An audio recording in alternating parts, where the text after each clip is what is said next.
Allah Subhanahu wa Ta'ala berfirman, sesungguhnya Allah tidak akan mengampuni dosa syirik, dan Dia mengampuni segala dosa yang selain dari syirik itu bagi siapa saja yang dikehendakinya. Syekhul Islam Ibnu Taimiyah yang telah mencermati permasalahan ini memiliki pendapat yang berbeda-beda.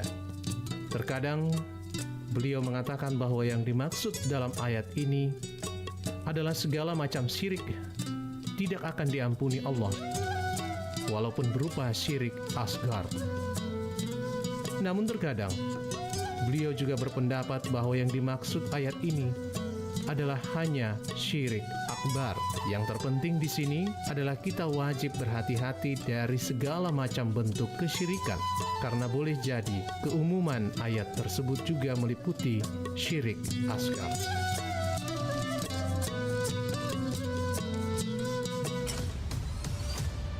Kabar Ratna Pro 4.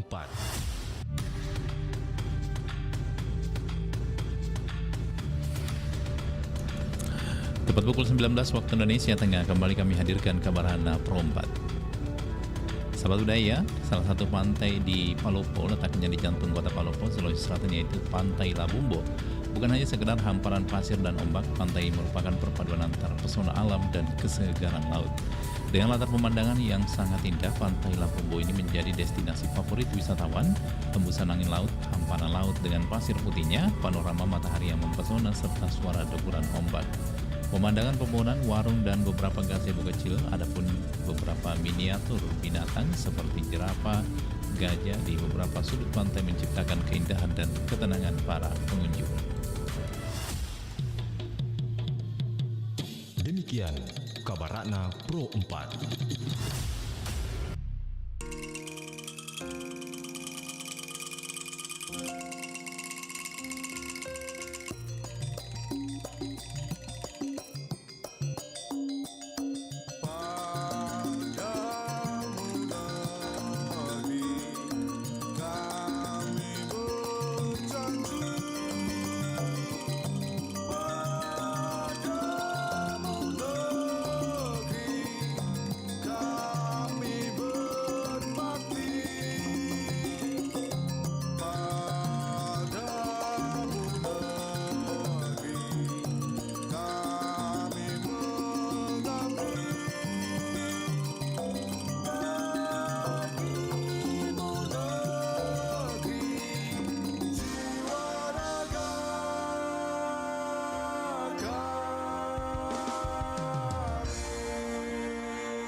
Suara indah, ramah penuh cinta, damai jiwa, tulus terasa nyata. Kita kabarkan berita, membuka cakrawala.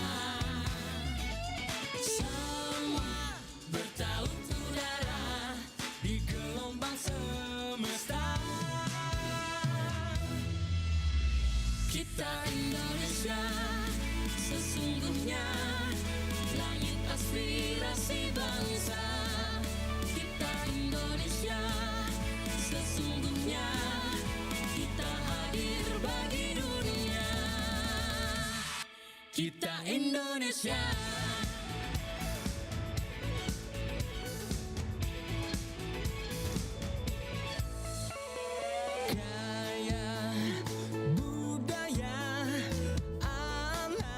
Tulistiwa,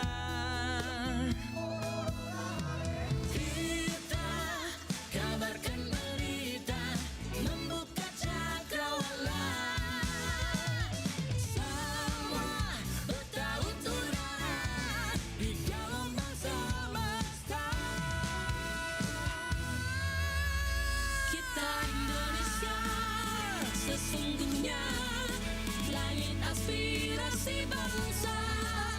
Kita Indonesia, sesungguhnya kita hadir bagi dunia. Kita Indonesia, sesungguhnya langit aspirasi bangsa. Kita Indonesia, sesungguhnya kita hadir bagi dunia. Kita Indonesia, sesungguhnya langit aspirasi bangsa. Kita Indonesia, sesungguhnya kita hadir bagi dunia. Kita Indonesia, sesungguhnya. Pro 4 FM Suara Budaya. Sulawesi Selatan.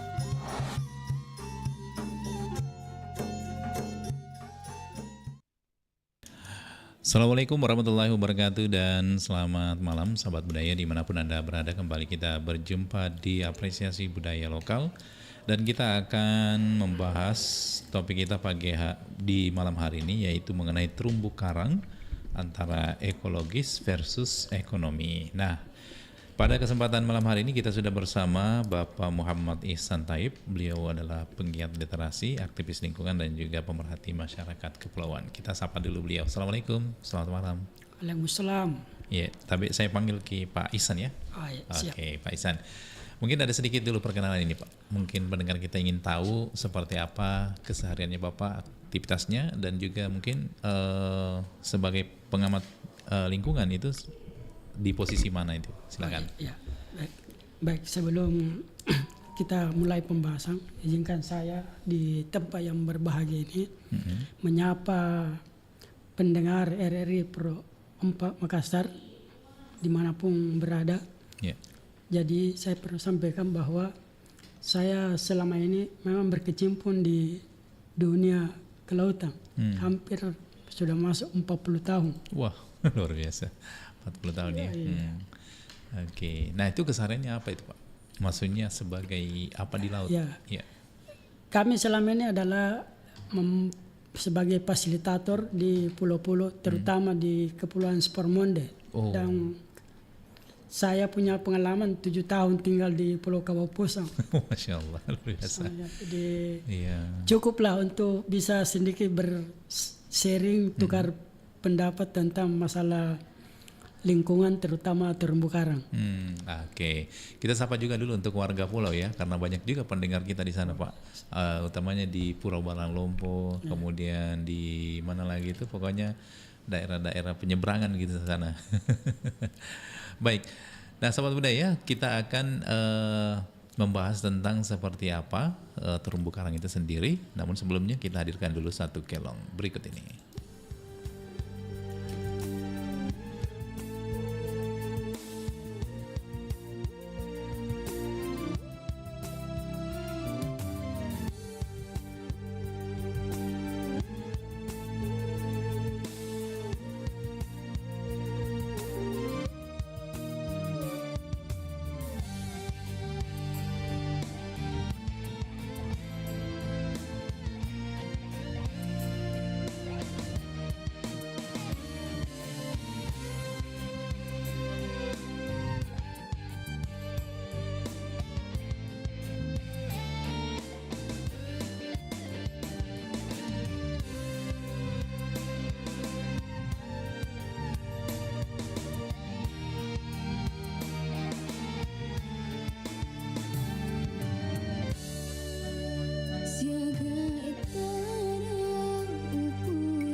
Singkeru laleng hatiku ia tau pedik ma wija sama nakulena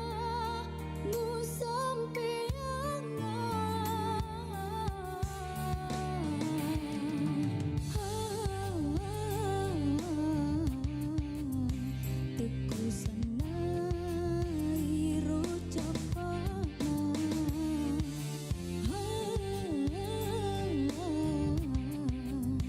dek nupakku pai adamu ri esosi jancuta mupata dengan ale-ale teku jambangi ulang kesuwe deu penedingi wae bosie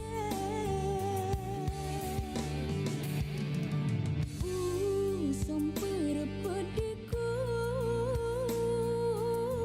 ulolang tengkat maka tengi sesana tumpu pedih rewek kiri pamasena buange sesana tumpu pedih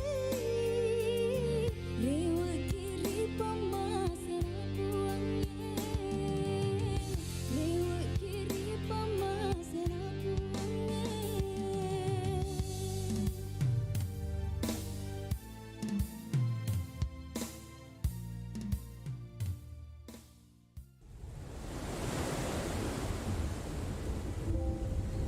Kudungnya banjir bisa deng, banjir tiap tahun banjir.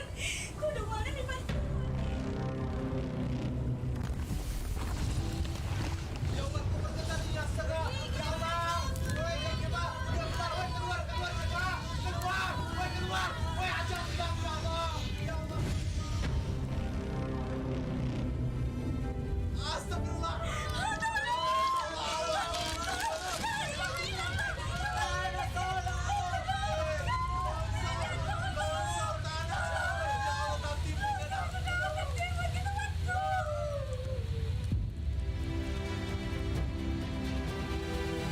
Semua bencana tidak akan terjadi tanpa sebab.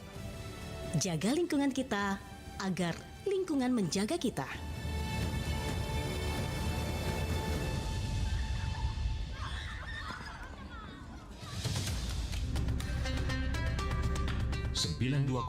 FM Pro 4 RRI Makassar, Suara Budaya Sulawesi Selatan.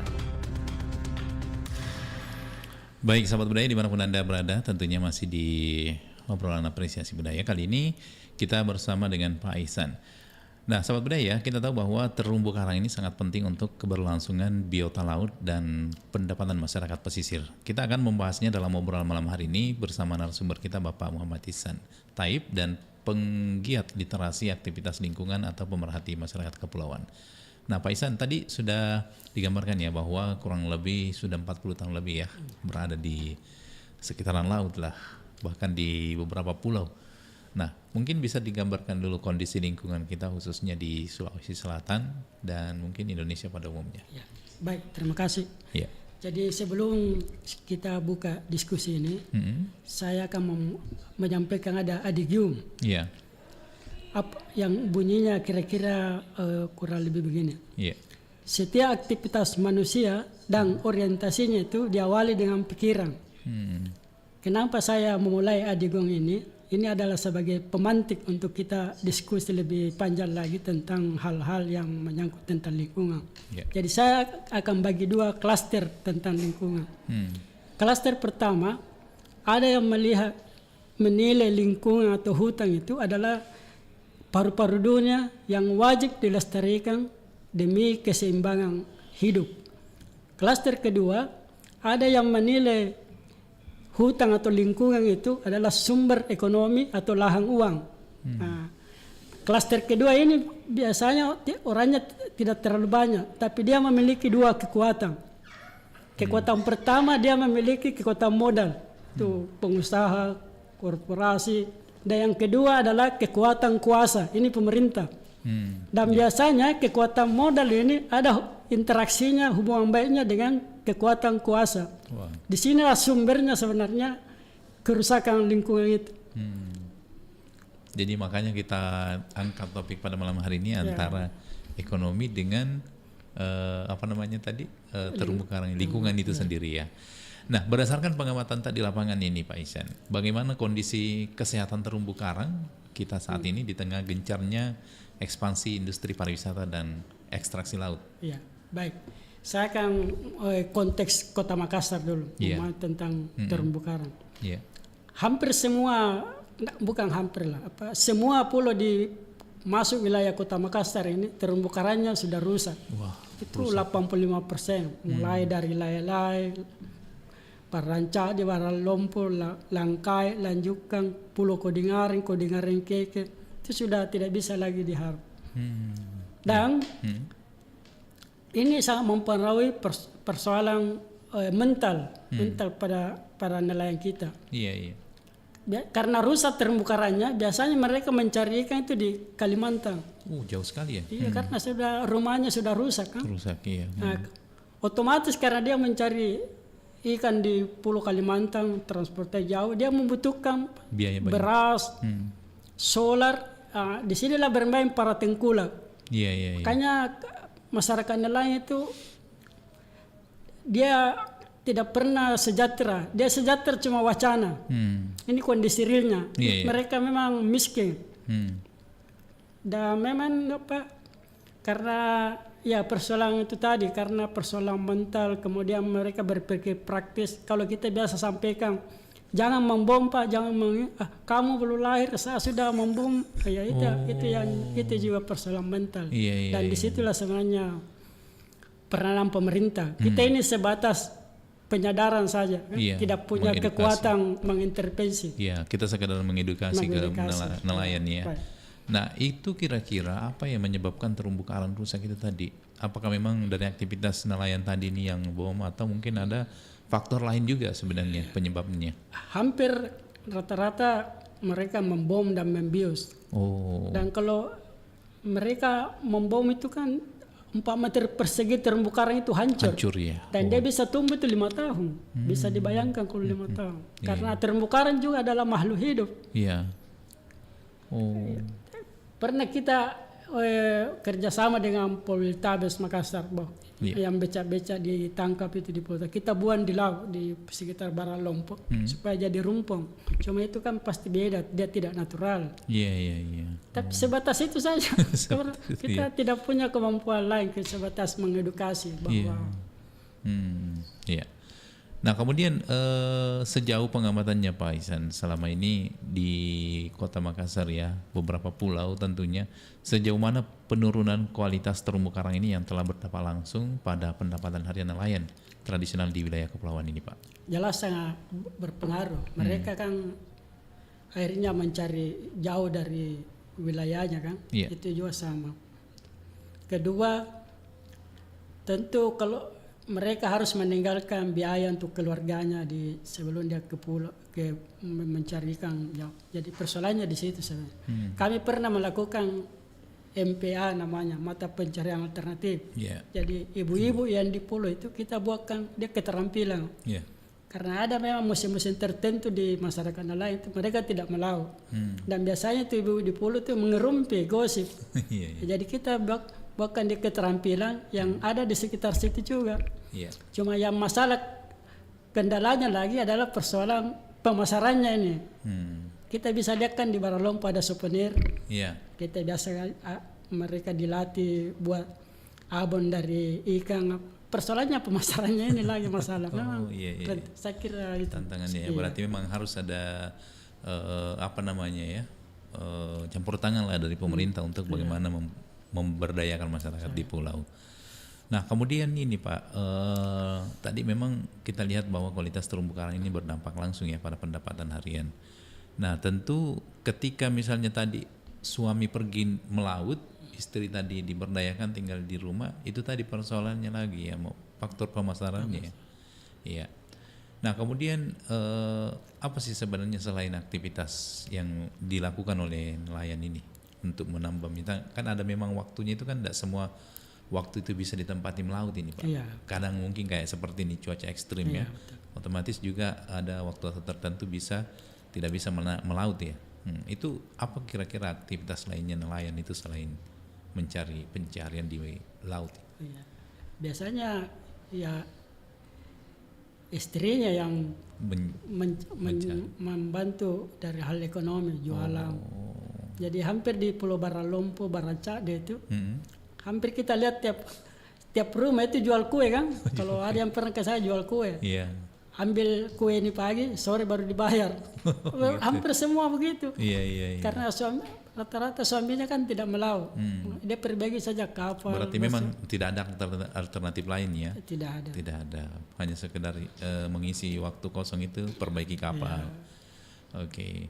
Nah kemudian Pak Ihsan, apa mungkin bagi pertumbuhan ekonomi dan kelestarian ekologi ini untuk berjalan beriringan tanpa ada salah satunya harus dikorbankan antara ekologi terumbu karang tadi dengan ekonominya itu tadi? Iya, saya kira perlu intervensi pemerintah dan salah satu saya lihat programnya Pak Presiden ini Koperasi Merah Putih, Koperasi di nelayan. Itu sebenarnya salah satu tujuannya itu supaya mereka tidak berurusan dengan para tengkulak. Sumber masalahnya di situ kan. Baru kedua, mental masyarakat nelayan itu kadang konsumtif. Sebenarnya belum bisa waktunya dibeli ini dia beli, padahal belum waktunya kan. Mereka begitu kondisinya. Dan barangkali yang perlu adalah keseimbangan. Itu saja, menjaga keseimbangan.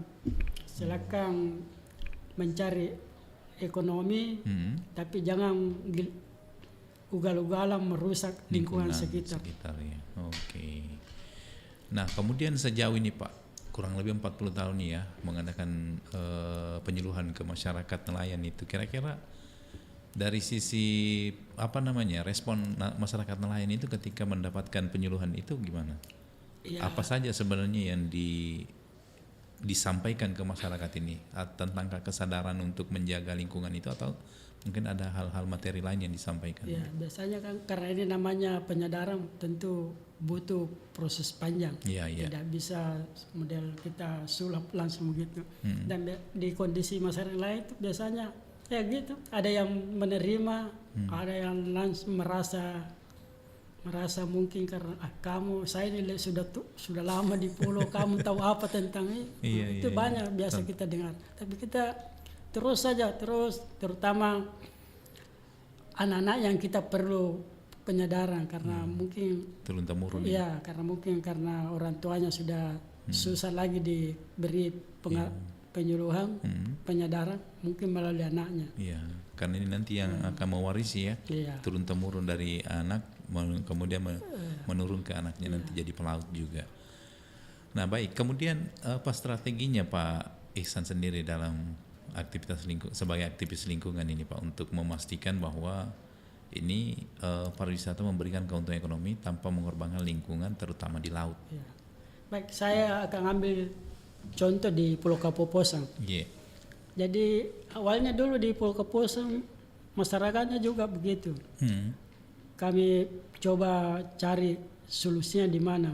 Jadi dan kondisinya memang anak-anaknya itu kan banyak biasa kita kasih sekolah di Makassar. Kasih sekolah guru, sekolah di kesehatan. Kemudian nanti dia yang nanti transfer. Bisa jadi guru di sana, bisa jadi petugas kesehatan sambil dia saya tanya Bapak, biasanya kalau melalui anak dengan orang tuanya itu agak bagus. Baik, kita tahan dulu sebentar Pak Is. Ada yang menelpon ini. Assalamualaikum. Halo. Assalamualaikum. Ya, dengan siapa dan di mana? Halo. Ya, dengan siapa? Pak siapa? Suaranya kurang jelas Pak. Halo, Pak Lupus ya? Oke Pak Lupus, apa yang mau ditanyakan ini Pak Lupus? Anda aja. Oke Pak Le, terima kasih. Saya kira mau bertanya. Kita lanjut lagi Pak Isan. Ya, berkaitan tadi dengan pariwisata, kemudian sektor pariwisata ini bisa menghasilkan ekonomi tanpa mengorbankan lingkungan, terutama di laut tadi nih. Iya, jadi saya sering kalau di Sulawesi Selatan itu saya sering mengambil contoh di Kapuasang. Terumbu Kapuasang itu kan kalau kita lihat dari atas itu indah sekali. Bahkan saya identikkan Pulau Kapuasang itu terumbu karangnya seperti lukisan Tuhan yang ada di situ. Saking cantiknya itu. Iya. Bahkan dia bisa sebenarnya lebih bagus terumbu karangnya itu di Kapuasang dibanding di Bunaken Manado. Cuma memang Pulau Kapuasang itu kan sekarang ini sebagai objek penelitian. Tidak bisa terlalu dimasuki ya.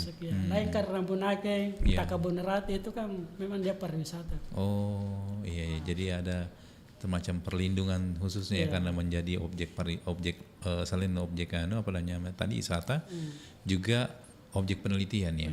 Oke. Kemudian Pak Isan, bagaimana dengan nelayan ini yang menggunakan alat tangkap yang tidak ramah dengan lingkungan? Karena ini kan tuntutan ekonomi cepat. Menurut kita apa akar masalahnya dan solusi alternatif apa yang paling realistis bagi nelayan ini? Sebenarnya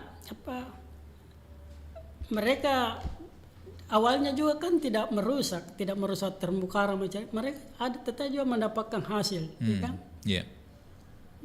Mungkin karena ada tuntutan ekonomi atau ada pengaruh orang punya duit kan di Pala Tengkulak, bagaimana bisa mengambil dan memang kalau dengan cara membom itu hasilnya memang banyak. Banyak, tapi itu tadi hancur karangnya. Jadi karang ini kita mewarisi ke anak cucu kita nanti dengan kerusakan. Ya, tidak hanya memikirkan untuk sesaat begitu sesaat ya. Padahal dampaknya ini luar biasa. Oke, baik. Pak Isan, sebentar kita lanjut lagi. Kita hadirkan dulu persembahan lagu berikut ini.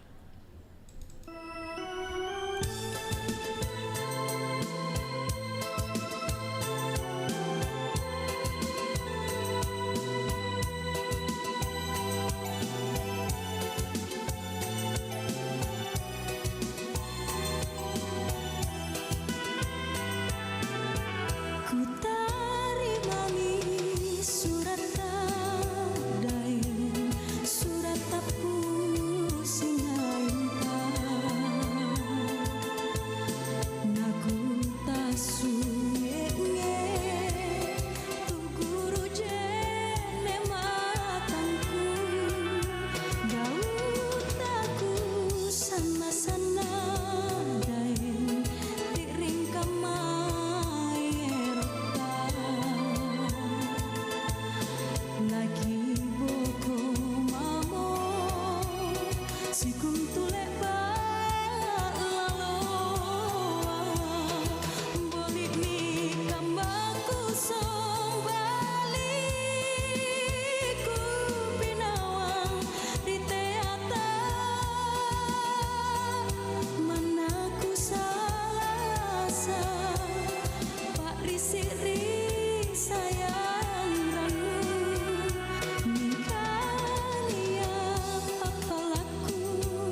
Aduh, ternyata nggak bener ya info ini.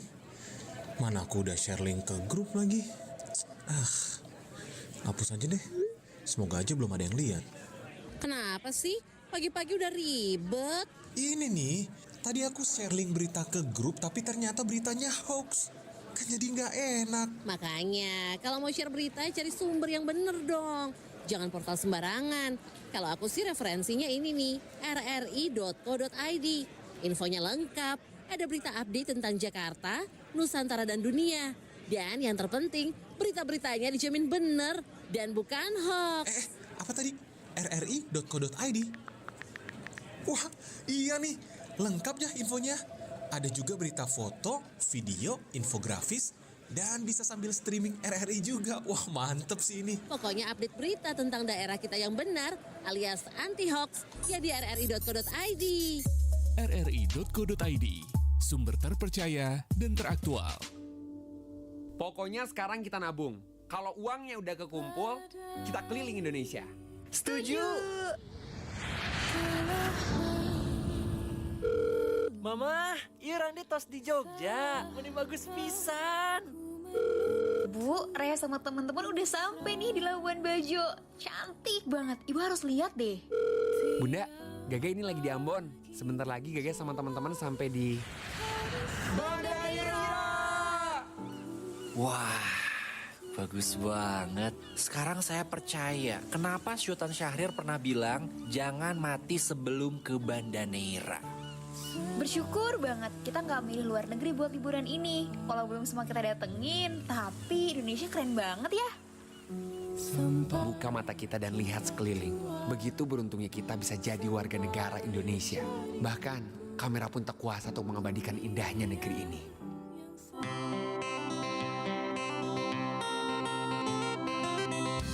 Nusantara Malam, Pro 4, RRI Makassar.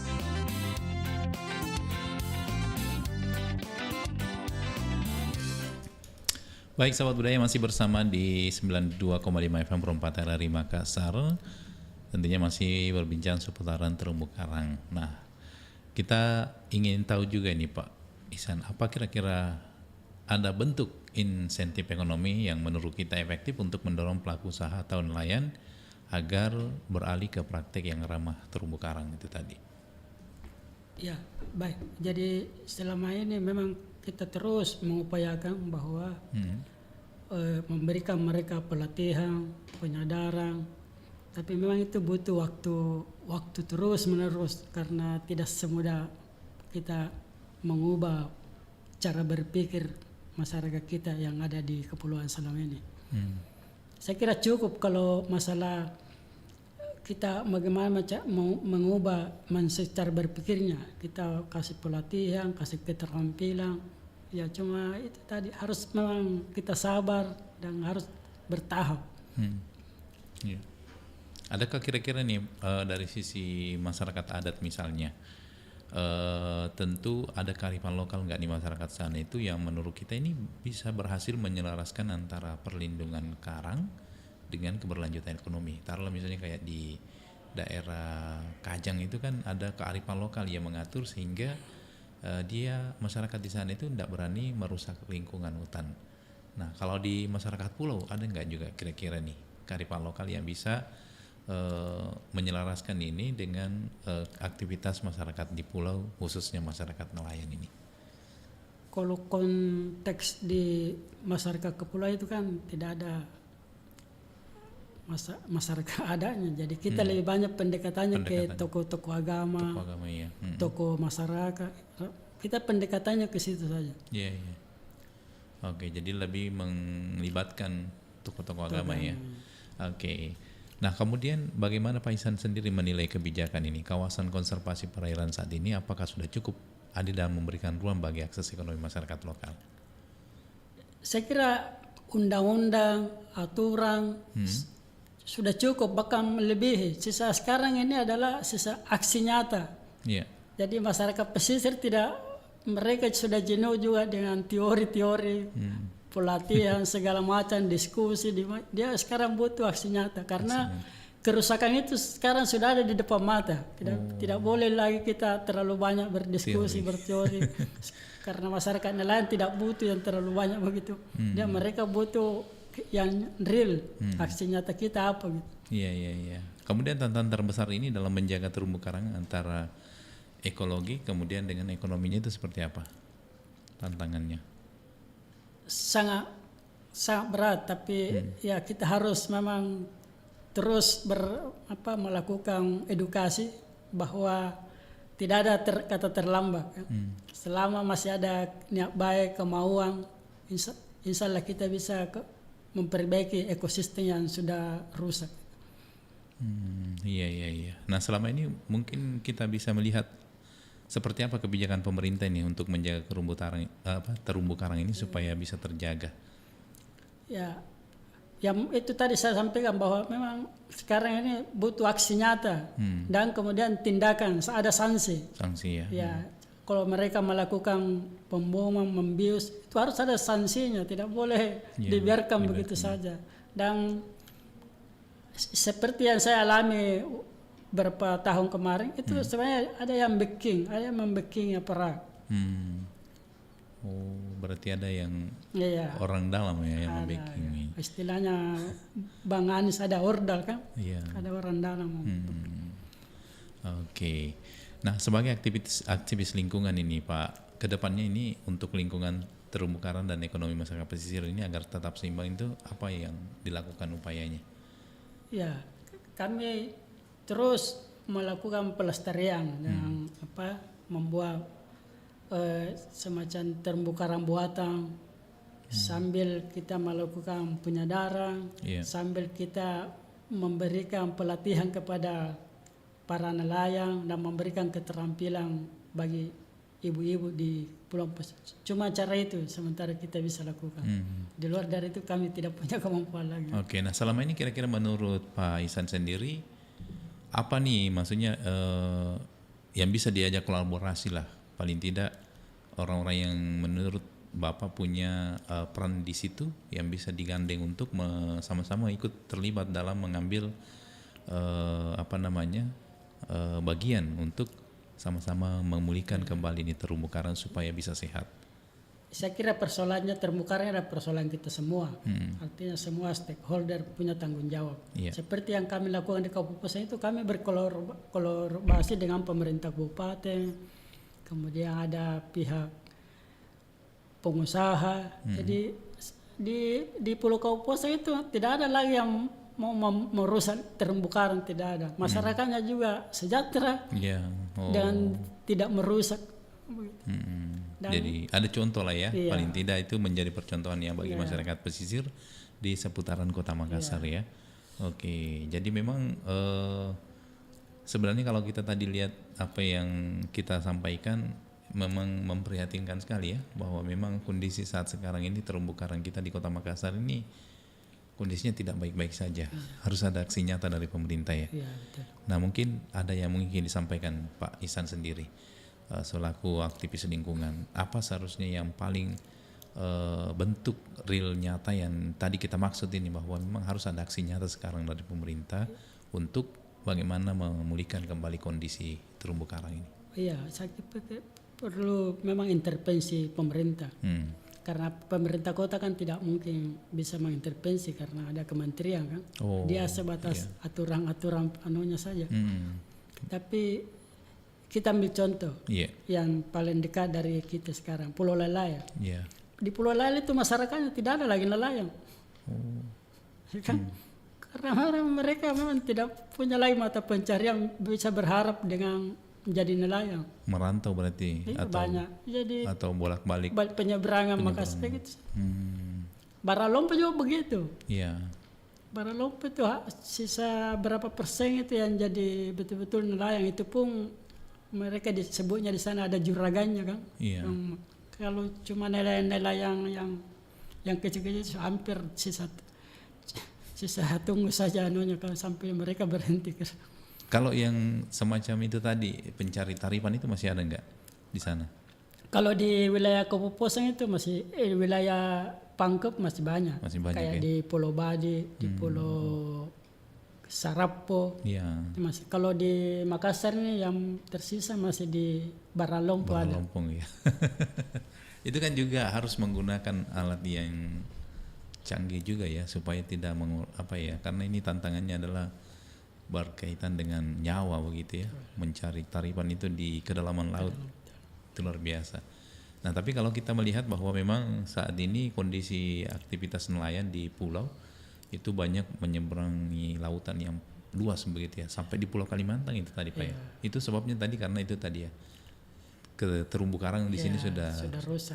Apa kira-kira nih pengaruh apa hubungannya ini antara terumbu karang dengan penghasilan untuk penangkapan nelayan ini sendiri apa? Terumbu karang itu kan salah satu fungsinya kan adalah rumah bagi ikan kan. Kalau rumahnya hancur tentu ikannya kabur. Kabur ya, oke. Ya, salah satu caranya mereka harus mencari lebih jauh lagi dari pulau di mana mereka tinggal. Itu kan butuh biaya besar, logistik. Nah, kemudian mendapatkan beras, solar sekian liter, berapa orang yang ikut sampai Kalimantan itu kan butuh modal. Nah, dimanfaatkan oleh para tengkulak yang memberi pinjaman begitu, tapi dia terikat, dia sudah diikat kan. Jadi mau tidak mau harus dia melaut karena ada hasil tangkapannya itu otomatis harus disampaikan ke tengkulak. Nah, kadang tengkulaknya juga akal-akalan. Ini harga bilang harga ikan di Jepang tinggi, pas dihantarkan ikan ekspor dia bilang turun harga. Dia tidak bisa punya kemampuan karena mereka sudah terikat. Iya, waduh, ngeri banget ya. Iya. Jadi saya biasa istilahkan bahwa masyarakat nelayan itu cuma di atas kertas sejahtera. Dengan 5 tahun sekali baru mereka diperhatikan. Luar biasa. Baik, siapa tahu ada pendengar kita yang dari pulau mungkin berprofesi sebagai nelayan, boleh juga sedikit sharing-sharing ya di obrolan kita di malam hari ini. Kondisinya seperti apa sih sebenarnya? Karena kalau dilihat dari tadi yang disampaikan oleh Pak Ihsan ini sangat miris sekali kita mendengarkan kehidupan nelayan ya di sana. Karena itu tadi. Kita coba terima dulu. Ya. Assalamualaikum. Halo, assalamualaikum. Waalaikumsalam. Ya. Siapa ini? Kita Iya. Anu ini obrolan kita tentang Kenapa tidak ada si anunya perempuan? Apa itu? Tidak ada apa? Kelontaro. Oh iya, sabar Ki. sorry sebentar, kita masuk jam 9 BD Mbak Tia. Oke, kita lanjut lagi Pak. Mungkin ada yang ingin disampaikan ini Pak berkaitan dengan kondisi saat ini yang terjadi, bahwa memang kondisi terumbu karang kita tidak baik-baik saja. Ya, baik. Ini adalah tantangan juga bagi kita semua. Artinya selama ini kita kan berpikir bahwa persoalan terumbu karang itu hanya persoalannya Kementerian Kelautan, kemudian yang peduli dengan terumbu karang. Padahal ini adalah terumbu karang persoalan kita semua. Bayangkan kalau kita mewariskan kondisi lingkungan alam yang rusak, itu generasi kita yang akan merasakan dampaknya. Dan itu sangat berbahaya. Kita bisalah menengok ke belakang sejenak kasus Sumatera kan? Lanjut saja Pak. Ini kayaknya penelponnya tidak nyambung. Ya, silakan. Bagaimana mungkin air hujan cuma sehari bisa menghancurkan Sumatera Utara, Aceh, Sumatera Barat, dan itu sampai detik ini 1117 meninggal dunia, 115 masih belum ditemukan dan 5.000 lebih masih luka. Dan dampaknya apa yang kita bisa dampaknya itu adalah pemulihannya itu menurut prediksi itu 2-3 tahun baru bisa. Kemudian yang paling fatal lagi adalah muncul kemiskinan baru. Di mana-mana kalau terjadi bencana pasti muncul kemiskinan baru. Dan ini yang jadi masalah yang tidak bisa. Padahal persoalannya ini kan kalau kita bisa mengantisipasi, mencegah, tidak akan terjadi ini. Masalahnya dan ironisnya di negeri ini, kalau terjadi bencana kita saling menyalahkan. Sampai-sampai Tuhan juga ikut disalahkan. Padahal Tuhan sudah pernah mengingatkan kepada kita di surah Ar-Rum ayat 41 bahwa tanda-tanda kerusakan bumi dan laut itu karena kita, kerakusan kita. Karena tangan manusia ya. Luar biasa. Baik, jadi ini obrolan kita sangat menarik ini karena berkaitan dengan keberlangsungan masyarakat kita di nelayan, karena itu tadi sudah adanya kerusakan-kerusakan yang terjadi di laut, termasuk terumbu karang atau tempat tinggalnya ikan ini, sehingga itu tadi mempengaruhi juga tangkapan nelayan kita sendiri ya. Itu tadi karena terlalu mungkin kesadaran bagi masyarakat nelayan yang menggunakan alat-alat tangkap yang dengan cara ekstrim tadi itu dengan pengeboman. Nah, kira-kira menurut Bapak ini kira-kira apa yang standar untuk alat penangkapan untuk mendapatkan penangkapan yang banyak tetapi tidak merusak lingkungan ini? Saya kira kan awalnya itu kan para nelayan juga biasa melakukan yang ramah lingkungan tanpa membom, tanpa membius kan. Dan selama mereka melakukan dulu itu kan ekonominya juga tercukupi. Iya, iya. Jadi sebenarnya ini persoalan kerakusan saja. Kerakusan ya. Kerakusan kita mau mendapatkan hasil sebanyak-banyaknya dengan cara sesaat. Dan dia tidak memperhitungkan bahwa terumbu karang itu adalah yang perlu kita jaga karena itu berkaitan dengan kehidupan kita juga. Sama lah ceritanya nih kemarin ya, pengerusakan, pemotongan pohon-pohon di atas gunung. Dia memikirkan hanya sebatas untuk mendapatkan hasil yang banyak tanpa memikirkan dampak lingkungannya. Begitupun juga di laut ya Pak. Masya Allah. Hampir sama. Begitupun juga eksplorasi misalnya minyak yang ada di bumi. Nah, itu biasanya melampaui dari batas yang sudah ditetapkan. Oke, baik Pak Ihsan, mungkin waktu kita tidak banyak, ada mungkin yang ingin disampaikan sebagai closing statement di kebersamaan kita di malam hari ini, silakan. Ya, baik. Para pendengar RRI Perompak dimanapun berada, kita sebagai manusia diberi gelaran sama Tuhan itu adalah khalifah untuk menjaga lingkungan sekitar kita. Cuma kadang sifat kerakusan kita yang membuat kita tidak menjaga keseimbangan itu. Jadi saya pikir tidak ada kata terlambat. Mari kita sama-sama bertanggung jawab terhadap lingkungan kita, bahwa lingkungan itu sangat penting sekali. Kapan rusak, maka dia tidak mengenal di situ ada orang baik, orang tidak baik, semua dia kenal. Jadi tanggung jawab kita semua. Saya kira juga pemerintah perlu ada political will. Jangan nanti terjadi bencana baru beraksi. Kalau saya pinjam istilahnya Ketua PP Muhammadiyah, bahwa kita sekarang ini mengalami kepura-puraan, pura-pura peduli, pura-pura empati. Padahal kita merusak sendiri kan. Nah, itu yang sudah terjadi sekarang di depan kita. Oke, baik. Terima kasih Pak Ihsan atas waktunya di kesempatan malam hari ini hadir di Pro 4.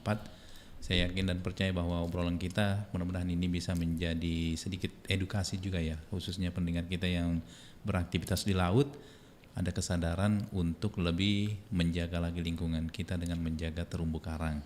Dengan cara-cara bijak kita mengambil hasil laut tanpa merusak lingkungan ya Pak ya. Baik, terima kasih atas waktunya. Assalamualaikum warahmatullahi wabarakatuh.